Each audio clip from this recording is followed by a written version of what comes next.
controlling the mind.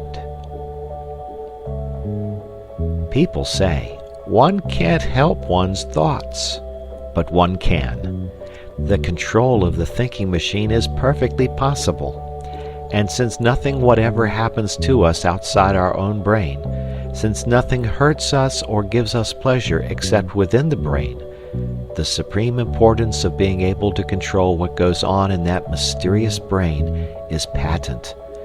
This idea is one of the oldest platitudes, but it is a platitude whose profound truth and urgency most people live and die without realizing.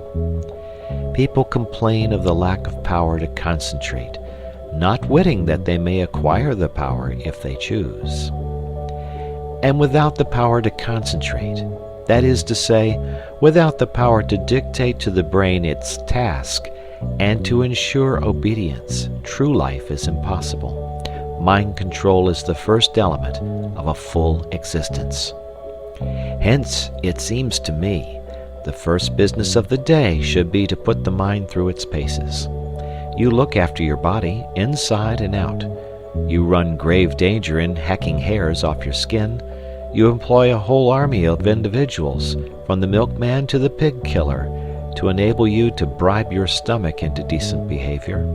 Why not devote a little attention to the far more delicate machinery of the mind, especially as you will require no extraneous aid? It is for this portion of the art and craft of living that I have reserved the time, from the moment of quitting your door to the moment of arriving at your office. What?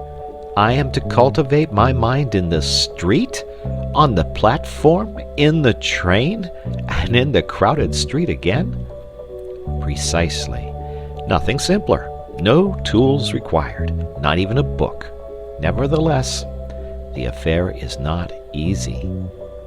When you leave your house, concentrate your mind on a subject, no matter what, to begin with.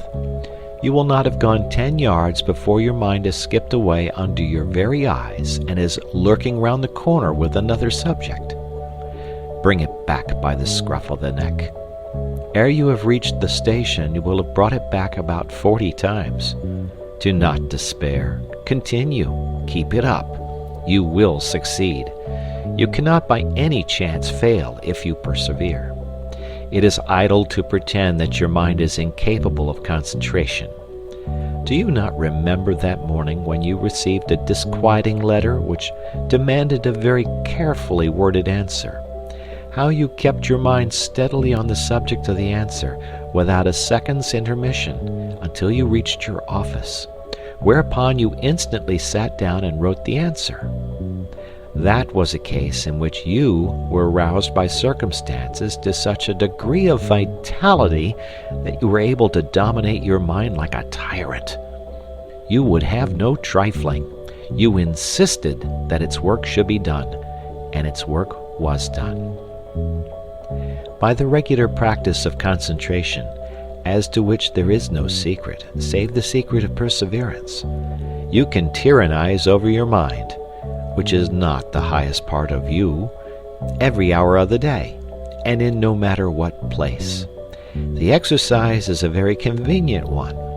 If you got into your morning train with a pair of dumbbells for your muscles, or an encyclopedia in 10 volumes for your learning, you would probably excite remark.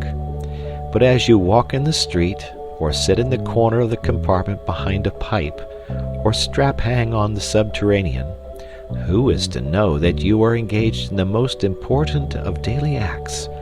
What asinine boor can laugh at you? I do not care what you concentrate on, so long as you concentrate. It is the mere disciplining of the thinking machine that counts. But still, you may as well kill 2 birds with 1 stone and concentrate on something useful. I suggest, it is only a suggestion, do not, I beg, shy at their names. For myself, I know nothing more actual, more bursting with plain common sense, applicable to the daily life of plain persons like you and me, who hate airs, pose, and nonsense, than Marcus Aurelius or Epictetus. In the evening, and concentrated on it the next morning, You will see. Yes, my friend, it is useless for you to try to disguise the fact. I can hear your brain like a telephone at my ear. You are saying to yourself, "This fellow was doing pretty well up." He had begun to interest me faintly, but what he says about thinking in trains, and concentration, and so on, is not for me. It may be well enough for some folks, but it isn't in my line. It is for you. I passionately repeat, it is for you. Indeed, you are the very man I am aiming at. Throw away the suggestion, and you throw away the most precious suggestion that was ever offered to you. It is not my suggestion. It is the suggestion of the most sensible, practical, hard-headed men who have walked the earth. I only give it to you at second hand. Try it. Get your mind in hand, and see how the process cures half the evils of life, especially worry, that miserable, avoidable, shameful disease, worry.